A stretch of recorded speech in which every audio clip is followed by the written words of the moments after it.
yun, this is Papa Star. Siyempre, nandito kami sa Broadway Car Care Center.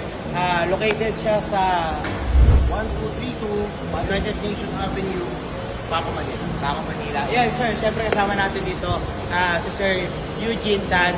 Siyempre, explain niya kung ano yung mga kailangan palitan natin sa car natin. Ang Broadway Car Care Center is sobrang mahalaga. At siyempre, gagawin baby ngayon yung car ko. Hindi pwedeng hindi. Siyempre, kasama natin siya sa lahat ng trabaho, na araw-araw sa buhay. Kailangan natin mas safe ang mga nakasakay dyan. Kailangan, siyempre, safety yung kotse. Yan. Sir, ano po yung mga dapat palitan sa ayusin? So for Papa Star, nag-OBD diagnostic ako. Yan ang unang-unang ginagawa namin pag pumasok dito ang sasakyan. Para malaman natin kung may errors tayo or kaya paano namin sisimulan yung trabaho o concerning nyo. Mag-base muna tayo sa unang basic natin na ginagawa, OBD diagnostic. After OBD guys, full inspection. Engine, suspension, brakes, and aircon tayo lahat. Ha? Yan, sobrang maasahan talaga ang Broadway Car Care Center. Sobra nakakatuwa lang kasi dito ako nagpagawa. At ito yung napili kong pagawan at mag-alaga ng aking car. Siyempre, hindi naman pwede na papayaan lang natin yung mga sasakyan natin for the safety of the family. Unang-una, siyempre, sabi nga nila, lahat ng mga lakad natin si Lord yung may gawa. Mas okay na yung ganito para safety tayo. Siyempre, kasama ko ang aking wife. Girlfriend. Sana all. Siyempre, kailangan safety. Mamaya, boom! Mahirap na. I-check din natin lahat ng engine and then Brake system mo natin, sir, suspension system, at the same time aircon system. no. Ganun alupet sila dito. Pero ano, boss, may tanong lang ako. Yes, sir. Ano yung pinaka-main na gagawin natin ngayon sa car na to? So far, sir, yung binigay ninyo ako ng sinasabi niyo, pinaproblema ninyo, yung shift shock, tama po ba? Yes.